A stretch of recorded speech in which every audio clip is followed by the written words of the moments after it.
Hi guys, and welcome back to Locked on the Isle of Mull. This is actually middle of the afternoon. I know it looks like first thing in the morning or last thing at night. Really gloomy day, not much light. Uh, Today's message from Mull, though, is all about focusing on the law of least effort. I'm going to start this with a little story. I know what you're thinking. Here he goes, he's off on one again. Now, different continents are different shapes. I know you're probably thinking, yeah, Rob, that's pretty self evident. But what I want to refer to is the way that agriculture had spread across the globe. There is method in my madness here, honestly. So, obviously, Europe, Middle East, and Asia is a kind of a more rectangular shape. Um, and then you'd have the Americas, which are very much sort of up and down. So, one up and down, one side to side. And what we find is that the spread of agriculture was much more rapid across Europe and the Middle East and Asia. And the main reason for that was because it's much easier to domesticate a certain crop. And then by moving sideways around the globe, you kind of share the same rough sort of climate, rainfall, sunlight hours. It's easier to do. So early farmers would have found that a more convenient route to take. Whereas if you're in the Americas and you got to move up and down, then as those changes in climate come, you've got to you've got to put more effort in. You've got to think about different crops and domesticate different crops that will grow at different latitudes. And that had a massive effect on population growth and things like how strong your armies could become and your development of technologies moving forward through time. Now, again, you're probably thinking, what's he on about? But it's a really good little indicator of how human beings will always take the law of least effort, the route of most convenience, as those early farmers did around the globe. And it's something that we can look at ourselves when it comes to forming new habits or maybe getting back on track with a new habit.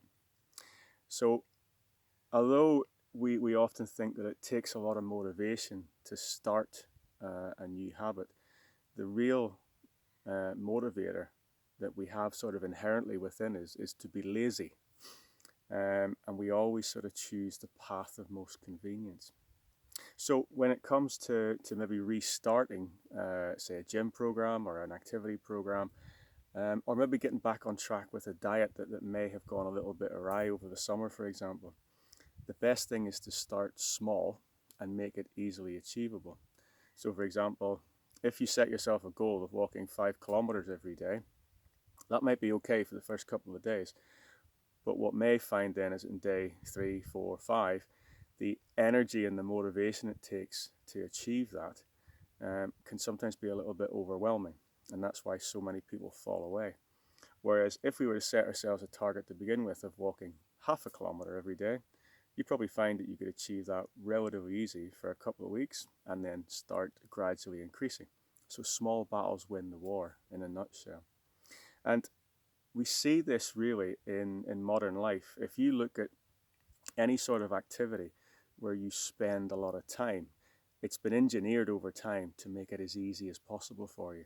So, for example, scrolling, through your phone, uh, internet browsing, watching TV is the classic.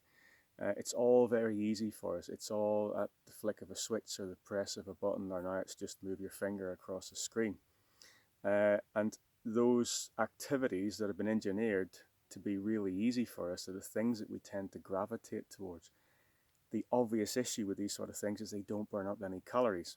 And that's a major problem for human beings these days, and that's why we're suffering with an obesity epidemic. So, when it comes to habits, and certainly developing a good habit, what we need to try and do is remove any obstacles, things that get in the way, friction, things that would stop us making that habit happen. And we're and don't get me wrong, we are capable of some tough things as human beings. We're incredibly inventive animals. We're capable of putting in huge amounts of effort. And I guess during the pandemic, a lot of people are probably shouting at the screen now saying, well, hold on a minute, Rob, during the pandemic when I had to homeschool, I was certainly capable of putting in a lot of effort, and I was certainly not taking the path of least convenience. I hear you, I understand, I was in the same boat. It's just that there will be good days and bad days when it comes to things like your exercise routine and your diet. So the key thing is that on the good days, you're going to be fine, you're going to be up for it, you're going to crack on. But on the bad days, it's often a good idea to make the process as easy as we possibly can. And that can come down to things like just sort of priming your environment a little bit. So if you're due to go out for a walk in the morning, make sure your trainers or your walking shoes are ready, make sure your clothes are ready. You've checked the weather, you've picked the best time to go out. Just try to make sure that you make the whole process as easy for yourself as you possibly can.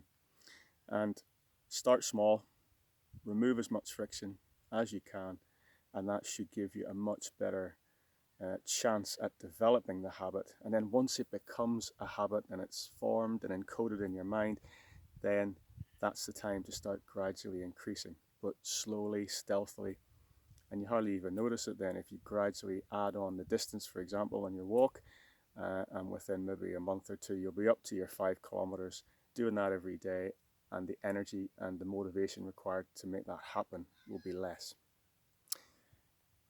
I'm going to motivate myself to walk back home, and with a little bit of luck, the sun may come out. Did you see an osprey though for the first time on Mull?